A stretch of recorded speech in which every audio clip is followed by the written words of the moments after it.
जय हिंद, जय भारत, जय छत्तीसगढ़। स्वागत है आप सभी का एजुकेशन हब में। आज हम लोग इस क्लास में पढ़ने वाले हैं शैव धर्म के बारे में, यानी कि भगवान शिव जी के उपासकों के बारे में। ठीक है कि क्या कहते हैं उनको और क्या क्या है इनके प्रकार वगैरह, इन सब के बारे में।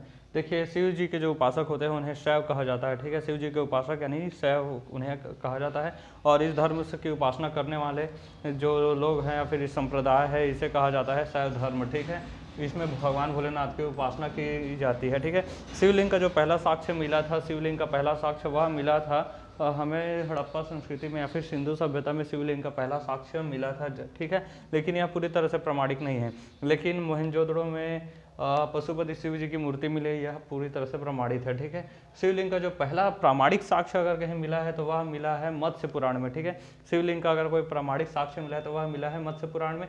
और जो शैव धर्म के जो अनुयायी हैं वह मुख्य रूप से में मतलब बहुत अधिक संख्या में जो इसके अनुयायी है दक्षिण भारत में है। ठीक है, दक्षिण भारत में शैव धर्म के अनुयायी ज़्यादा हैं। अनुयायी जो इसके वंश हैं, जो प्रमुख राजा हैं जो जिन्होंने शैव धर्म को अपनाया, उनमें से प्रमुख राजवंश थे जैसे पल्लव वंश हो गया, वह शैव धर्म को अपनाया। चोल वंश हो गया, चालुक्य वंश हो गया, राष्ट्रकूट वंश हो गया, ये सब शैव धर्म को मानने वाले राष्ट्रवंश थे। ठीक है, गुप्त काल में जो यह शैव धर्म था वह गुप्त काल में अपने चरमोत्कर्ष पर था। जो अपने मतलब पीक पर था वह किस काल में था? गुप्त काल में अपने चरमोत्कर्ष पर था। जीवात्मा, परमात्मा और बंधन की इसमें परिकल्पना की जाती है। ठीक है, नायनारों से गुप्त काल में शैव धर्म का प्रचार किया गया था। ठीक है, नायनार और अलवार आप जानते होंगे। अलवार भगवान विष्णु के भक्त यानी कि वैष्णव लोग को कहा जाता है, और नायनार कहा जाता है नयन, यानी कि भगवान शिव के 3 नयन थे। इसे याद रखेंगे आप लोग। नायनार यानी कि भगवान शिव की उपासना करने वाले लोग नायनार कहलाते हैं, यानी शैव धर्म से संबंधित होते हैं। तो जितने नायनार लोग थे, नायनारों ने गुप्त काल में शैव धर्म का प्रचार प्रसार किया था और शैव धर्म को आगे बढ़ाने में महत्वपूर्ण भूमिका निभाई थी। शैव धर्म के जो 4 सिद्धांत है उसके बारे में देख लेते हैं। 4 सैद्धांतिक पद हैं, वह है विद्या, योग, कर्म और चर्चा। ठीक है, विद्या, योग, कर्म और चर्चा इस शैव सिद्धांत के 4 पद हैं। इस शैव सिद्धांत के 4 पदार्थ भी हैं, वह है पशुपाश और शिव। पशुपाश और शिव, ये 3 इसके 4 पदार्थ हैं। शुद्ध संप्रदाय के जो संस्थापक थे श्रीकांताचार्य थे। ठीक है, शैव धर्म का जो प्रमाण है, प्रारंभिक प्रमाण हड़प्पा संस्कृति से मिला था, जो कि पूरी तरह से मतलब वैध नहीं है, मतलब प्रमाणिक उतना नहीं है। ठीक है, लेकिन ऋग्वेद में भगवान शिव जी को रुद्र के रूप में दिखाया गया है। अथर्ववेद में भगवान शिव जी को भव, सर्व, भूपति और पशुपति के रूप में दिखाया गया है, मतलब लिखा गया है उसमें अथर्ववेद में। मत्स्य पुराण में भगवान शिवलिंग की पूजा की जाती है। ठीक है, लिंग का अर्थ कहीं किसी और तात्पर्य से मत लीजिए। शिवलिंग का अर्थ होता है, लिंग का अर्थ संस्कृत में होता है स्वरूप। शिव जी का स्वरूप यानी कि शिवलिंग कहलाता है। ठीक है, तो शिवलिंग का जो पहला पूजा वाला जो स्पष्ट वर्णन है वह मत्स्य पुराण में मिला है। ठीक है, तैतरेय में रुद्र की पत्नी यानी कि पार्वती माता पार्वती को पद्मा, उमा या फिर गौरी और भैरवी के रूप में लिखा गया है, दर्शाया गया है। मेगास्थनीज ने डायनोसिस नाम से शिव भगवान व शिव पूजा का विवरण किया है। ठीक है, और मेगास्थनीज ने डायनोसिस नाम से शिव पुराण का वर्णन किया है, अब भगवान शिव जी का वर्णन किया गया है।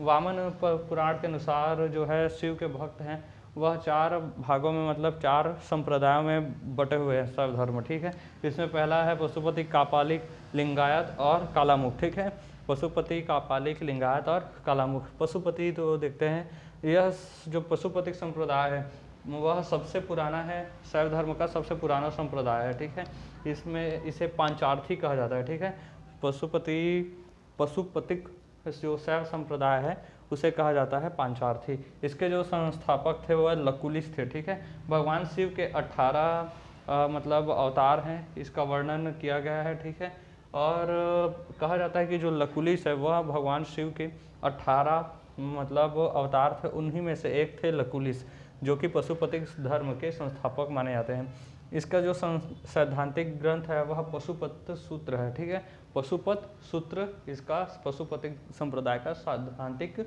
सूत्र है। दूसरा है कापालिक। कापालिक जो है वो लोग थोड़े खतरनाक ढंग से लग सकता है आप लोग, क्योंकि ये नर खोपड़ी में, कपाल माने होता है ये माथा, ठीक है, यानी खोपड़ी होता है कपाल का अर्थ। तो ये जो कपालिक लिंग संप्रदाय वाले होते हैं, ये नर खोपड़ी में, मतलब मनुष्य, नर से मतलब तात्पर्य यह नहीं कि नारियों को छोड़ दिया जाए, ठीक है, नर खोपड़ी यानी कि मनुष्य की खोपड़ी में मतलब ये लोग अपना भोजन ग्रहण करते थे हड्डी वाला, और उसी में अपना फिर मदिरा पान भी किया करते थे, जल भी उसी में ग्रहण किया करते, ठीक है, भोजल व जल ग्रहण करते थे लोग नर खोपड़ी में, और मदिरा पान का इसमें उल्लेख है, ये लोग मदिरा पान भी किया करते हैं, ठीक है। अस्थि भस्म जो है वह पूरे शरीर पर लगाया जाता है, ठीक है, जो हड्डियां होती है उसे जलाया जाता है, मतलब अंतिम संस्कार के टाइम पे उसका जो भस्म होता है उसे पूरे शरीर पर ये लोग पोत लिए रहते हैं, देखे होंगे आप लोग घोरी वाले लोगों को, ठीक है। इसके जो इष्ट देव हैं वह है भैरव, काल भैरव कपालिक धर्म के इष्ट देव हैं। इसका जो मुख्य केंद्र है वह श्रीशैला में श्रीशैल है, ठीक है। एग्जाम्पल के लिए देखे होंगे आप लोग नागा साधुओं को, जो कि छोटी सी लंगोटी पहनकर पूरे बाल को एकदम लट वाले, एकदम मुंह कान में पूरा शरीर भर भस्म, मतलब पूरा लिप लिए रहते हैं, ठीक है। तीसरा है लिंगायत। लिंगायत धर्म जो है इसका विकास जो है मुख्य रूप से कर्नाटक में हुआ था, और इसका प्रारंभ जो है अल्लभ प्रभु और उनके जो शिष्य थे वासव, इन्होंने किया था। ये इसमें लिंगायत में शिव जी की उपासना बहुतायत में की जाती है, सब में शिव की उपासना की जाती है। इसमें शिवलिंग की पूजा बहुत मतलब धार्मिक मान्यता है कि शिव जी की मूर्ति वगैरह से अलावा, देखिए, शिव जी को जो भगवान का साक्षात स्वरूप है उसके रूप में भी पूजा करते हैं, और शिवलिंग की भी पूजा करते हैं। तो इसमें मुख्यतः लिंगायत में है कि शिवलिंग की पूजा की जाती है, ठीक है, लिंगायत शिवलिंग की पूजा, ठीक है। तो यह कर्नाटक में विकसित हुआ, प्रारंभ अल्लभ प्रभु और उनके शिष्य वासव ने किया था, ठीक है। इसमें जो शव होते हैं उनको दफनाते हैं, ठीक है, जलाया नहीं जाता है, ठीक है, दफनाते हैं इसमें। जबकि हिंदू धर्म में अधिकतर हम लोग देखते हैं कि अंतिम संस्कार के रूप में शवों को जलाया जाता है, दफनाया नहीं जाता है, लेकिन इसमें दफनाने की जो चलन है, ठीक है। दक्षिण भारत में है, ज़्यादा लोकप्रिय है ही, क्योंकि पूरा जो शैव धर्म है वही दक्षिण भारत में इसके अनुयायी ज़्यादा मिलेंगे। जंगम और वीर शिव संप्रदाय भी इसे कहा जाता है, ठीक है। जो लिंगायत संप्रदाय है उसे जंगम संप्रदाय या फिर वीर शिव संप्रदाय के नाम से भी इसे जाना जाता है। चौथा है कालामुख। कालामुख यानी कि शिव पुराण में कालामुख जो है इसे महाव्रत कहला, ठीक है। महाव्रत उन्हें कहा गया जो कि शिव पुराण में कहा गया है कि जो कालामुख संप्रदाय को मानते हैं उन्हें महाव्रत के नाम से जाना जाता है, ठीक है। शरीर पर भस्म चीता लपेटे रहते हैं, ये लोग भी शरीर पर पूरी तरह से भभूति वगैरह मतलब अस्थि वाले चीता का लपेटे रहते हैं। चीता जलने के बाद जो राख बचता है अस्थि वगैरह का, हाड़ मांस वगैरह जो भी होता है, उसके साथ लकड़ी वगैरह जो भी, उसका भस्म का मतलब शमशान का पूरा राख वगैरह है उसको पूरी तरह से शरीर में लगा लिए रहते हैं, ये काम करते हैं, ठीक है। 10वीं शताब्दी में मत्स्येंद्र नाथ ने नाथ संप्रदाय का स्थापना किया, ठीक है। मत्स्येंद्र नाथ ने 10वीं शताब्दी में नाथ संप्रदाय का स्थापना किया। इसके प्रचार प्रसार किसने किए, ठीक है, कालामुख धर्म का संप्रदाय का प्रचार प्रसार किया है बाबा गोरखनाथ ने, ठीक है। राष्ट्रकूट जो वंश था, जो कि शैव धर्म को मानने वाले काफ़ी प्रमुख धर्मों में से राजवंशों में से एक है, उस राष्ट्रकूटों ने अजंता एलोरा वाली जो एलोरा की गुफा है वहाँ पर कैलाश मंदिर का निर्माण किया था, ठीक है। कैलाश मंदिर का निर्माण यहाँ पर किया था। राजराजेश्वर मंदिर जो कि तंजौर में स्थित है, ठीक है, राजराजेश्वर मंदिर तंजौर में स्थित है, जिसे बृहतेश्वर महादेव के नाम से भी जाना जाता है या फिर बृहतेश्वर मंदिर के नाम से जाना जाता है। इसका जो निर्माण है चोल शासक, ग्रेट चोल शासक राजराज प्रथम ने कहा था, जिन्हें पोन्नियन सेल्वम के नाम से जाना जाता है। अभी फिल्म भी आ रही है, एक फिल्म पहला पार्ट आ चुका है, दूसरा पार्ट भी आने वाला है पोन्नियन सेल्वन का, ठीक है।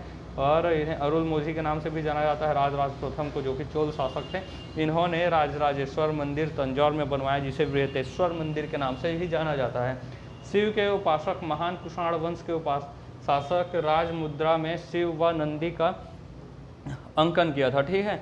जो शिव के महान उपासक थे, महान कुषाण शासक कनिष्क ही थे, ठीक है। इन्होंने अपनी राजमुद्रा में, अपने सिक्कों में भगवान शिव जी के और उनके नंदी की प्रतिमा मतलब उनका चिन्ह अंकित करवाया था, अंकन करवाया था। मतलब जो आज के नोट में हम लोग देखते हैं गांधी जी का फोटो, ठीक है। अभी आज़ादी का 75 वर्ष कंप्लीट हुआ है, अमृत महोत्सव मनाया गया, तो 10 के सिक्कों में या फिर में आज़ादी के अमृत महोत्सव करके मतलब उसमें निकाला गया अंकन करके। उसी प्रकार से जो ये कुषाण वंश के शासक थे, इन्होंने शिव जी और नंदी का जो चिन्ह है वह अंकित कराया था सिक्कों में। ठीक है, अगले क्लास में हम लोग देखेंगे वैष्णव धर्म के बारे में। मिलेंगे नेक्स्ट क्लास में, अच्छे से पढ़ते रहिए। कम्युनिटी पोर्ट्स भी कर दिए गए हैं, तो आप लोग उसे भी देखा कीजिए अच्छे से, और क्वेश्चन आंसर मतलब उसमें लिखा कीजिए, वन लाइनर जो भी एग्जाम इंपॉर्टेंट क्वेश्चंस हैं वो उसी में से ही आएंगे, उससे बाहर का कुछ नहीं आएगा, तो उसे भी आप लोग किया कीजिए। आप लोग करते नहीं है, ठीक है। मिलेंगे नेक्स्ट क्लास में, तब तक के लिए हर हर महादेव।